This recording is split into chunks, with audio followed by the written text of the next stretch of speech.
Hello everyone, welcome back to National IAS Academy. My name is Rajshekhar. Dear students, we are meeting here again for the 23rd class. Like in the previous class, in this class too, we have come up with 10 most important topics from the environment section. Don't fear about the environment section.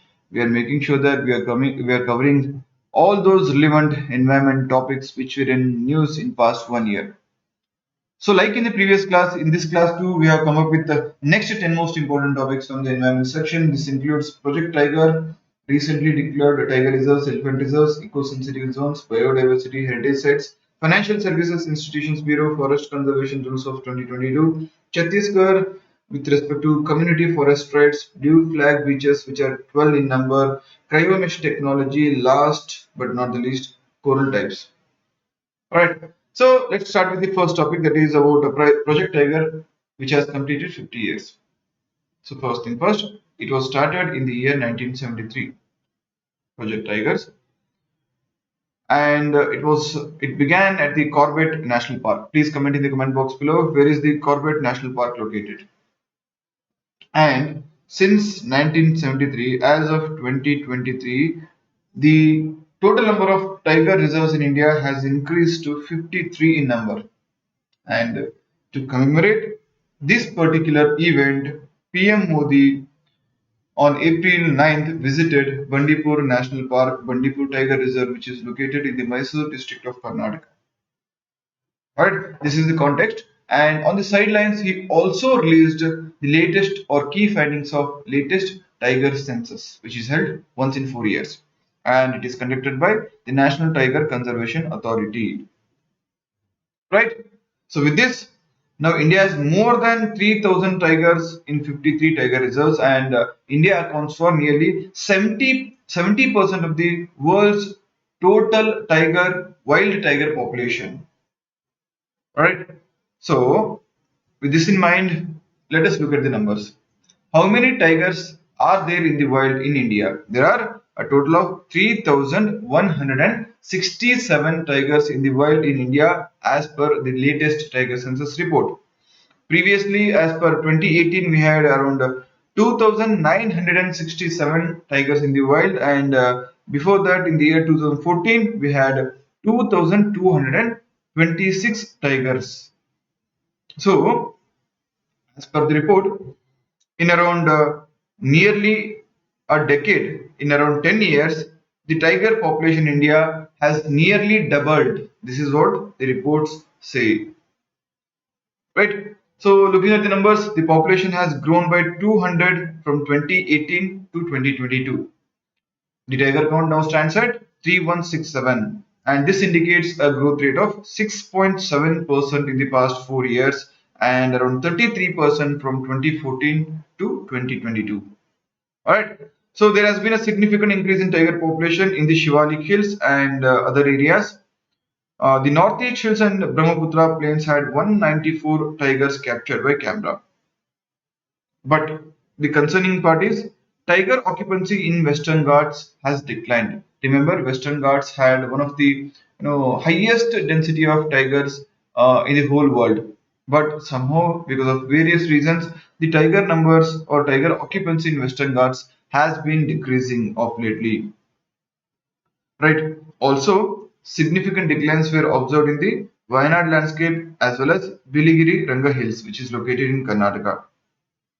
Right. So this is about the numbers. The question can be framed based on these facts. Please remember these facts. And with this census, that is 2022 census, the tiger census of India has officially entered Guinness Book of World Records. Please note this point. For surveying the maximum area with maximum cameras. Right. So with this in mind, let us move on to the next topic, that is the recent tiger reserves or elephant reserves in India. Please remember, there are around 33 elephant reserves in India. 33 elephant reserves in India. The latest one is the Terai Elephant Reserve, which is located in the state of Uttar Pradesh. So this is the first point that you should remember. There are 33 elephant reserves in India, and of which Terai Elephant Reserve is the latest addition to this list. And apart from that, we have got so many other tiger reserves. I'll just read out, try to remember as much as possible.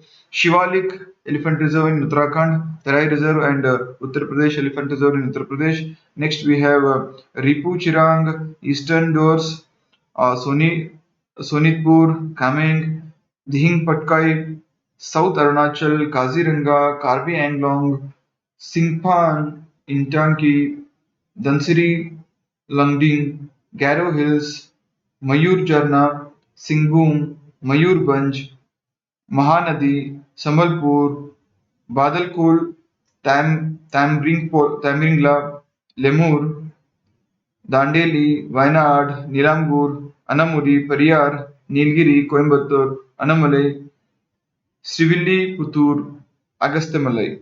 So these are some of the important tiger reserves of India. It's hard to remember all these names now by heart, but at least remember all those tiger reserves which are located in the northeastern part and the northern part of India. So this is particularly relevant and important from the examination point of view. Apart from that, just have a brief overview of which tiger reserve is, which elephant reserve is located in which state, the name of the state and the elephant reserves located in that particular state.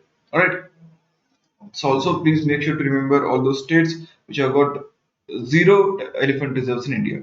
Right. Next, as per the latest report, there are 53 tiger reserves in India, and the latest include Guru Ghasidas National Park and the Tamor Pingla Wildlife Sanctuary, which are located in the state of Chhattisgarh. These are the latest additions to the list of tiger reserves in India. And also please remember Ranipur Tiger Reserve has also been demarcated or declared, which is located in Uttar Pradesh, but it is not considered as the 54th Tiger Reserve of India. It is for a particular reason because it has been a part of Jim Corbett National Park.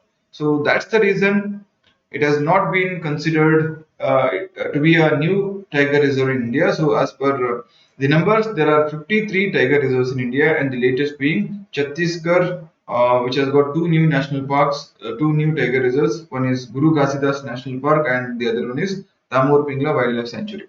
That's it. And if you're asked where is Ranipur Tiger Reserve located, please mark Uttar Pradesh as the right answer. Next is about the eco-sensitive zones. What you need to understand the context. Eco-sensitive zones are declared under which provisions of which act and the latest issues. That's it.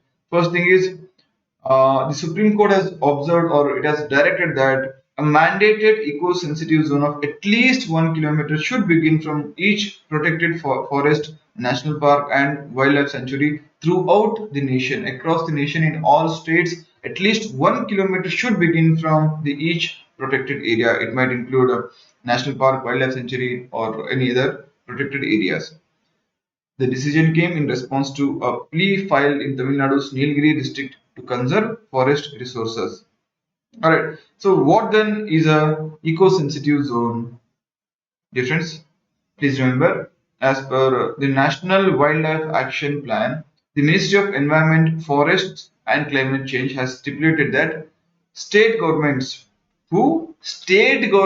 should declare land falling within the 10 kilometer of the boundaries of national parks and wildlife sanctuaries as eco-fragile zones or eco-sensitive zones as per which act? As per the Environment Protection Act of 1986.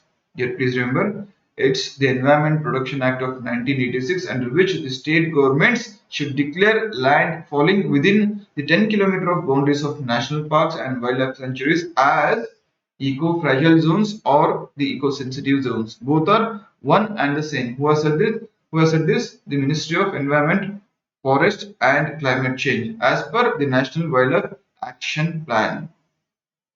Alright. Also, the next sentence is important. While the 10 kilometer rule is implemented as a general principle, the extent of its application can vary. Areas beyond 10 kilometer can also be notified by the Union government as eco-sensitive zones if they hold larger ecologically important sensitive corridors. Alright. Next, what are the activities that are prohibited or that are regulated as part of the eco-sensitive zones? Firstly, there are few prohibited activities as per the rules of ESZ, and there are few regulated activities and there are few permitted activities. Prohibited activities include commercial mining, sawmills, industries causing pollution, establishment of major hydroelectric projects, commercial use of wood. Regulated activities include felling of trees, establishment of hotels and resorts, commercial use of natural water, and erection of electrical cables, drastic change of agricultural systems, adoption of heavy technology, pesticides, etc. So, permitted activities include ongoing agricultural or horticultural practices and rainwater harvesting, among others. Next, we have something called as biodiversity heritage sites. So, we need to understand the basic definition of biodiversity heritage sites, and once again, under what provisions or under which act these heritage sites are declared, and what are the restrictions imposed with respect to these biodiversity heritage sites. So, basically, what is a biodiversity heritage site? Heritage means it's culturally significant or important for the country. Biodiversity means diversity with respect to environment. It is concerned with the environment. So, as per the definition, a biodiversity heritage site is a well-defined, unique, and most importantly, ecologically fragile ecosystem with high diversity of wild and domesticated species. It includes both wild as well as domesticated species, presence of rare and threatened species, and also keystone species, and having a significant cultural, ethical, and aesthetic values. So see, the definition itself has got a great potential, to provide enough number of facts for the examiner to frame a question. See, what is a biodiversity heritage site? It is well defined, unique, and ecologically fragile ecosystem. This anyone can understand. But it consists of high diversity of both wild as well as domesticated species. So this is definitely a potential point, as well as it consists of presence of rare and threatened species. This is also fine, but it will also have some keystone species, right? So you should concentrate on such special keywords while preparing for any kind of competitive exams, because based on these keywords, usually MCQs are framed, and also with the help of such keywords, you can write better answers during your mains examination. Alright, so who is the declaring authority? It's under section 37 of the Biological Diversity Act of 2002. So under which act? It's BDA, that is Biological Diversity Act of 2002.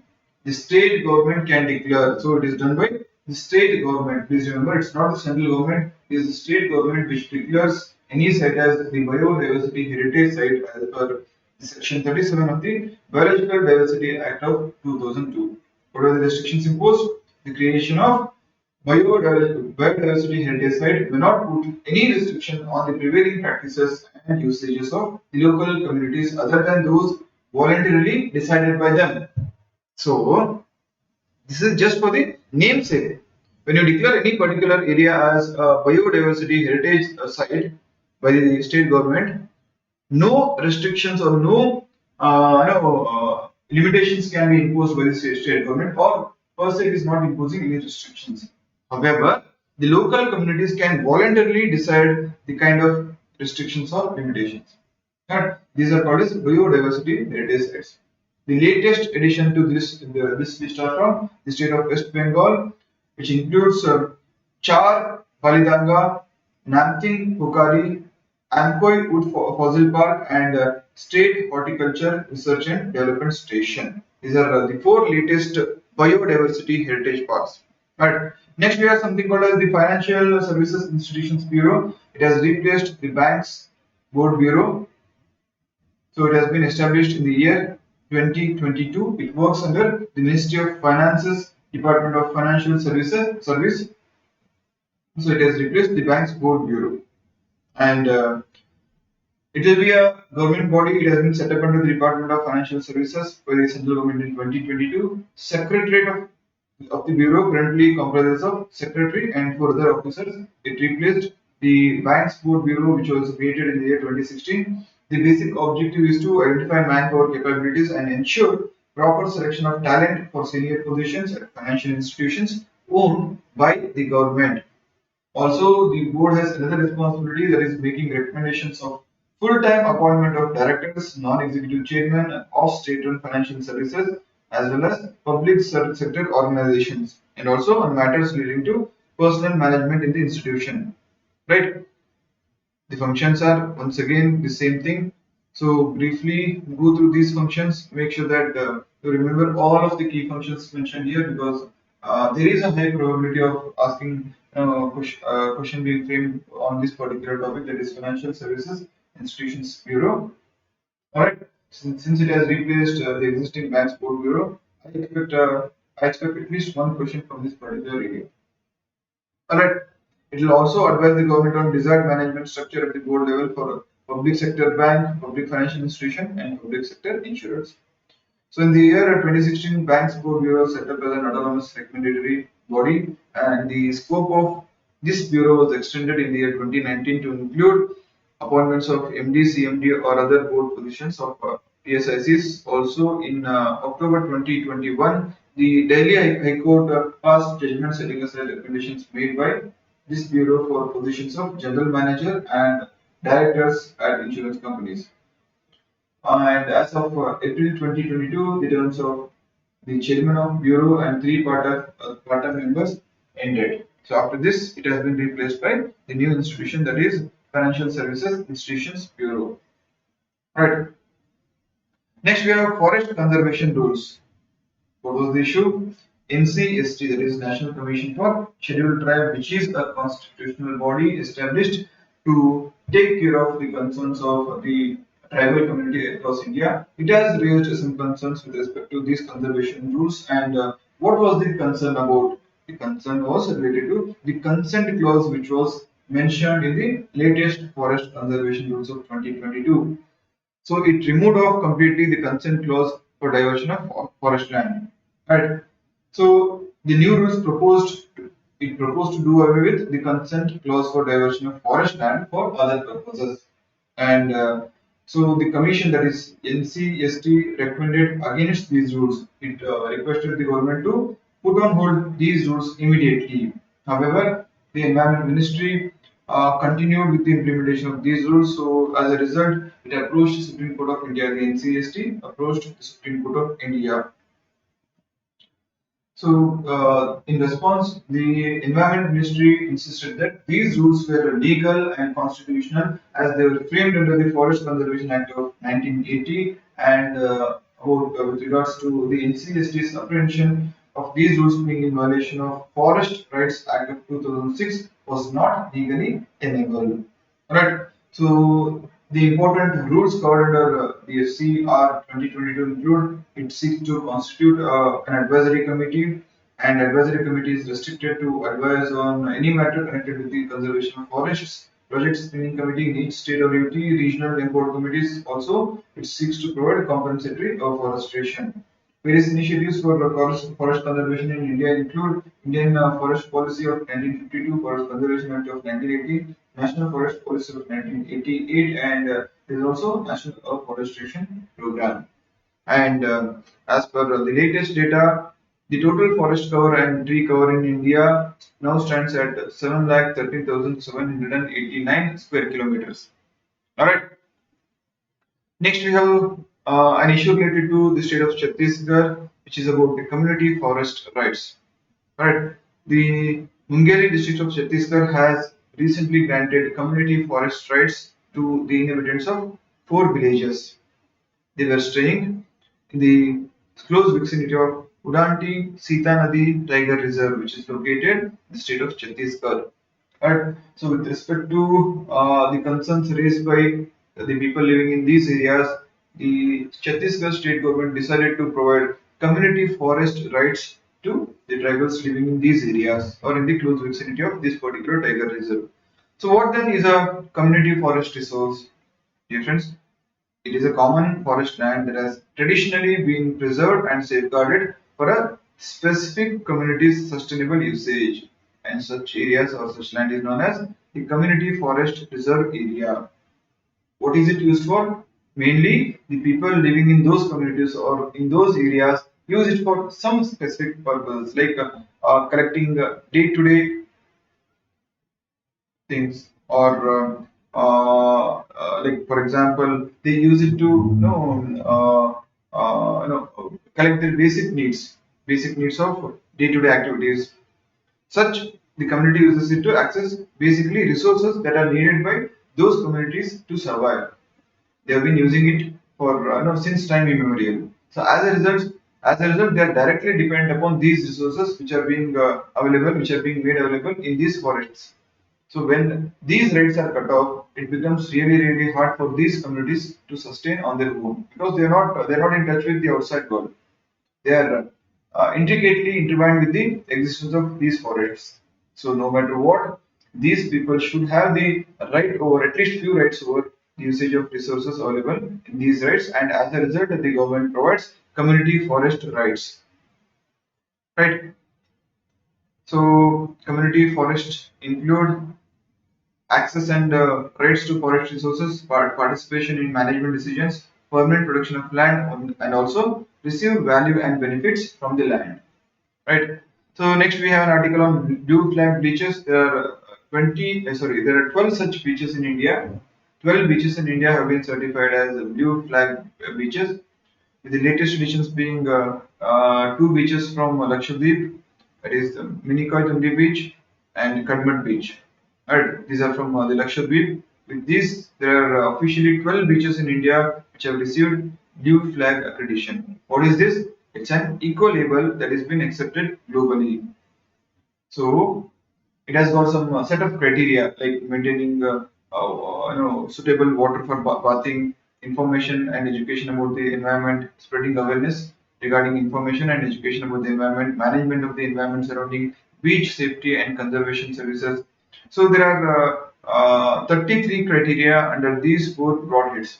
Once any beach meets these criteria, any beach, if it is able to fulfill these 33 criteria, then that beach can be declared as blue flag beach, and there are 12 such beaches in India, and they are Shivrajpur Beach, Gogala Beach, Bhugavi Beach, Miramar Beach, Padubidri and Kasarko Beach, Bangaram Beach, Kapad Beach, Golden Beach, Rushikonda Beach, Radhanagar Beach, Eden Beach, and Kovalam Beach.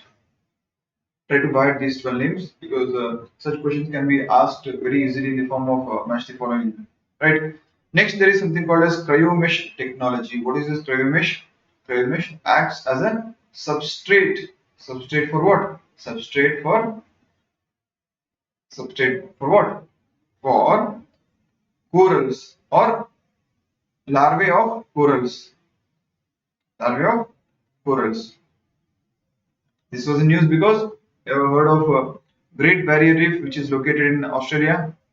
Great Barrier Reef. It has experienced four events of coral bleaching in the last 7 years. As a result, it becomes necessary to maintain the ecology or to maintain the environment of this particular reef. So, as a result, scientists have been looking into various other substitutes, alternatives, and one such technology is Cryomesh, which is a substrate on which larvae of coral can grow, and once they are grown, they can be reintroduced into the oceans or seas. So this the health of coral can be improved, or the density of coral can be improved. So these cryogenically frozen coral can be stored and later reintroduced into the wild. This could eventually help to restore reefs threatened by climate change. It can build bigger, more diverse bank of frozen living corals.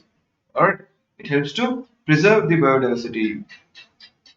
So next we have something called as corals black. In addition to growing in shallow seas and at depths over 26,000 feet, which is 8,000 meters, black corals can also be seen growing at depths of 4,000 feet. This is the latest finding. However, in comparison to many other anthozoan groups, the taxonomy of black coral is poorly understood because a lot of research has to be done with respect to these corals.